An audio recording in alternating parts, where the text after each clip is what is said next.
बिस्मिल्लाहिर्रहमानिर्रहीम। एक दफ़ा का ज़िक्र है कि हज़रत मूसा अलैहिस्सलाम को अल्लाह ताला ने हुक्म दिया कि समुद्र की तरफ जाओ, वहाँ 3 कश्तियाँ डूबने वाली हैं। हज़रत मूसा अलैहिस्सलाम फ़ौरी हुक्म इलाही की तामील करते हुए समुद्र की जानिब चल दिए। साहिल पर सुकून था।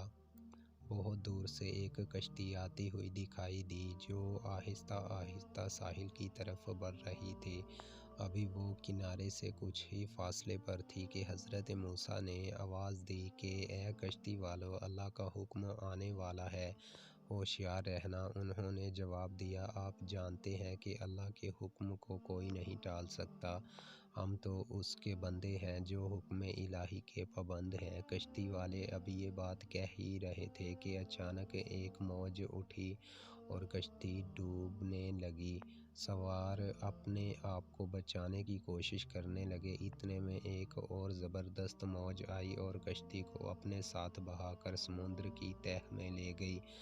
थोड़ी देर में एक और कश्ती नज़र आई तो हज़रत मूसा अलैहिस्सलाम ने उन्हें भी ख़बरदार किया और कहा कि ज़रा मेहतात होकर आना। उन्होंने भी पहले वालों की तरह जवाब दिया कि जो कुछ होना है होकर रहेगा, और कश्ती को किनारे की तरफ लाते रहे यहाँ तक कि साहिल के करीब आते आते ये कश्ती भी डूब गई। हज़रत मूसा अलैहिस्सलाम अल्लाह की हिकमत के बारे में सोचों महतूत थे कि उन्हें एक तीसरी कश्ती आती दिखाई दी। आपने हस्बे साबिक उस कश्ती वालों को भी नसीहत की कि देखो, अल्लाह का हुक्म आने वाला है, अपने गुनाहों की माफ़ी मांगते हुए ज़रा मेहतात होकर आओ।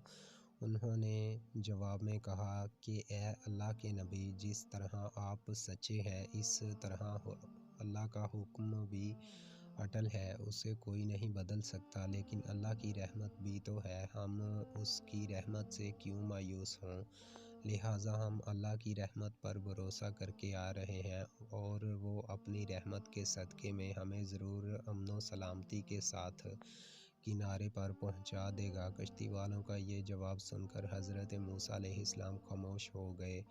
जब कश्ती बाहिफाजत किनारे आ लगी तो अल्लाह के पैगंबर सोचने लगे कि अल्लाह ने 3 कश्तियाँ डूबने का फरमाया था, 2 तो डूब गईं, लेकिन तीसरी सलामती के साथ किनारे आ लगी, ये कैसे बच गई।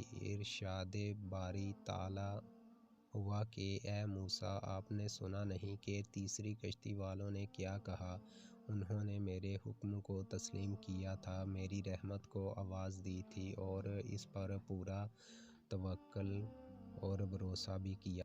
तो इसलिए ये कश्ती मेरी रहमत के तफ़ील बच गई, क्योंकि जो भी मेरी रहमत के दरवाज़े पर आकर सदा देता है, मैं उसे नाउमीद नहीं करता। हदीस में आता है कि जब अल्लाह ताला ने मखलूक़ात को पैदा फरमाया तो अर्श पर लिख दिया, मेरी रहमत मेरे गज़ब पर गालिब है।